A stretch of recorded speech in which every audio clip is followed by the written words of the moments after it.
Hello and welcome to History Sleep Stories.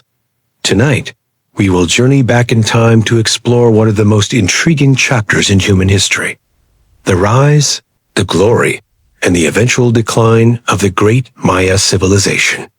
As you listen, allow the gentle rhythm of history to carry you as if walking slowly through the quiet ruins of ancient cities where stone temples rise like mountains from the jungle, and echoes of a vanished world linger in the night air.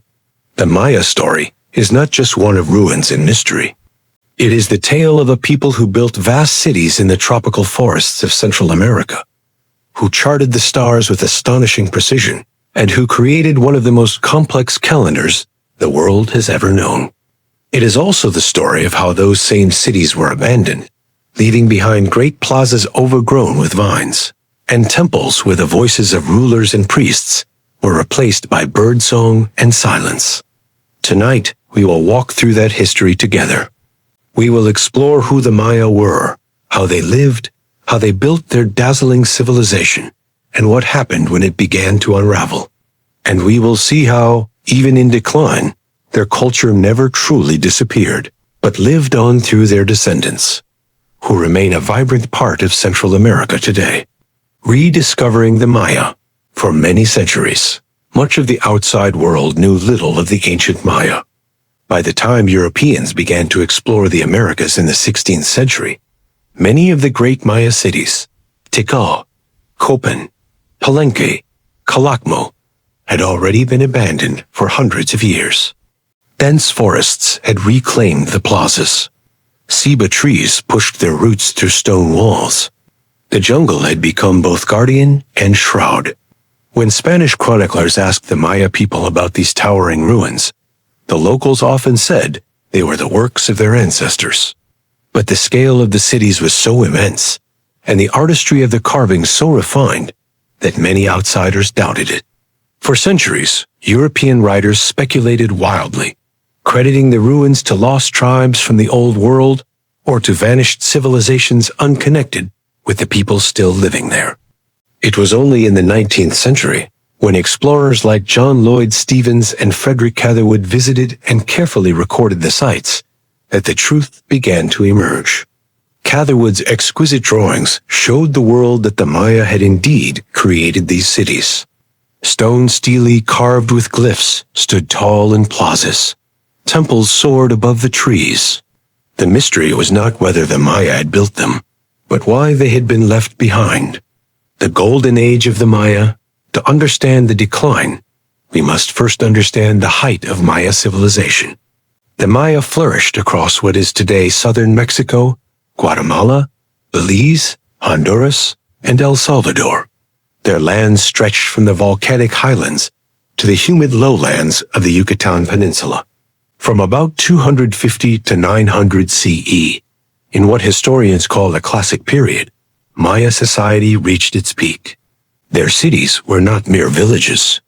They were political, religious, and economic centers that rivaled the greatest cities of the ancient world. Tikal, in modern Guatemala, had temples rising more than 200 feet, with stairways so steep they seemed to lead into the sky. Palenque, in Chiapas, Mexico, became renowned for its elegant architecture and intricately carved stone tablets. Copan, in Honduras, was famous for its stelae, each one a portrait of a king, carved with glyphs recording his deeds. At the heart of each city stood the ceremonial core, vast plazas for gatherings, temples for rituals, and palaces for rulers. Nearby stood ball courts, where the sacred game of the Maya was played, a contest that was both sport and ritual, linking the players to cosmic myths of life, death, and rebirth. Surrounding these ceremonial centers stretched farmlands that fed tens of thousands of people. Despite the challenges of tropical soils, the Maya developed advanced agricultural systems. They built terraces in the highlands, dug canals in the swamps, and practiced slash-and-burn farming in the lowlands. Maize, beans, squash, and chili peppers formed the staples of their diet. Cocoa, prepared as a bitter spiced drink, was reserved for the elite. Knowledge and belief.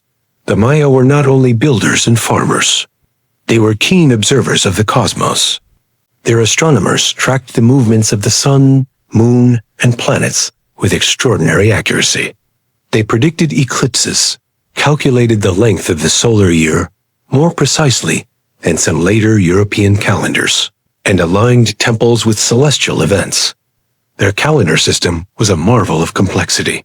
They used the Hab, a solar calendar of 365 days, alongside the Tsokan, a ritual calendar of 260 days. Together, these cycles formed the calendar round, repeating every 52 years. For longer spans of time, the Maya developed the long count, stretching into millions of days, allowing them to date events across centuries. Mathematics underpinned this system. The Maya independently invented the concept of zero, centuries before it appeared in much of the Old World. They used a vigesimal, or base 20 system, recording numbers with dots and bars. This allowed them to handle vast spans of time and complex astronomical calculations with ease. Their beliefs were woven into every aspect of life. The Maya viewed the cosmos as layered, heavens above, the earthly realm in the middle, and the underworld below. Gods ruled each layer, and rituals maintained the balance between them. Blood sacrifice, both human and animal, was considered essential, an offering of life to sustain the gods who had given life to humanity. Rulers, in particular, were expected to perform bloodletting rituals, piercing their tongues or skin, to affirm their sacred role as mediators between the divine and the earthly. Signs of strain, yet even at their height, strains began to appear. A Maya world was not a single empire, but a patchwork of city-states, each with its own king, competing for dominance. Alliances shifted frequently, and warfare became a constant feature of life. Stele record battles, captures, and sacrifices of rival rulers. Fortifications rose around once open cities. Armies clashed not only for resources, but for prestige and ritual. A captured king could be a powerful offering to the gods. Meanwhile, populations in some areas grew rapidly, putting pressure on the land. Farmers extended their fields further from cities. Deforestation increased. In some regions, soil erosion reduced fertility. And climate data from lake sediments and cave stalagmites show that periods of severe drought struck the Maya lowlands, especially in the 9th century. For a people so dependent on rainfall for maize harvests, these droughts could be devastating. The Great Collapse, between about 750 and 900 CE, many of the great cities of the southern lowlands entered decline. Tikal, Köpen, Palenque, and others saw their populations dwindle. Monuments stopped being carved. Temples were left unfinished. Royal lineages ended abruptly. The process was not uniform. Some cities fell suddenly, others slowly. In Köpen, inscriptions show that the last great ruler, Yaks Pasaj Changyopat, faced mounting challenges in the late 8th century. Construction projects dwindled, and within a few decades, the city's once vibrant heart was largely abandoned. Archaeologists now see the collapse as the product of many factors acting together. Warfare intensified, draining resources. Droughts reduced harvests, leading to famine. Rivalries fractured alliances. Ordinary people, burdened by the demands of kings and priests, may have simply walked away, seeking survival elsewhere. By the 10th century, the great cities of the southern lowlands were quiet, their plazas empty except for vines and roots creeping over stone. The northern Renaissance, but the Maya did not vanish. While the southern lowlands declined, cities in the north, on the Yucatan Peninsula, continued to thrive. Chichen Itza rose to prominence in the 10th century, blending Maya traditions with influences from central Mexico. Its Great Pyramid, El Castillo, still stands as a testament to their ingenuity. Its stairways aligned with the equinox, so that shadows create the illusion of a serpent descending the steps. Later, Mayapan became another major center, before it too declined in the 15th century.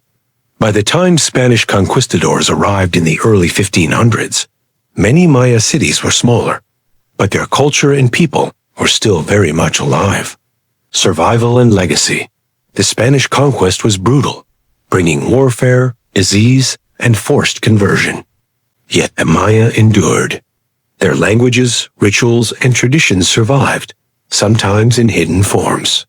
Today, millions of Maya people live in Guatemala, Mexico, Belize, Honduras, and El Salvador, speaking dozens of Maya languages and preserving aspects of their heritage. Modern archaeology and epigraphy, the deciphering of Maya glyphs, have allowed us to hear the voices of the Maya themselves. Once mysterious carvings are now understood as histories, accounts of rulers, wars, alliances, and rituals. We can now read their names, their deeds, and their prayers.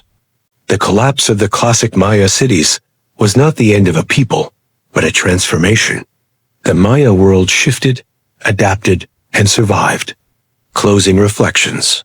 As we look back, the rise and fall of the Maya offers lessons. It reminds us of the brilliance of human creativity, of cities and calendars, of art and astronomy. It also warns us of the fragility of societies when faced with environmental stress, conflict, and overreach.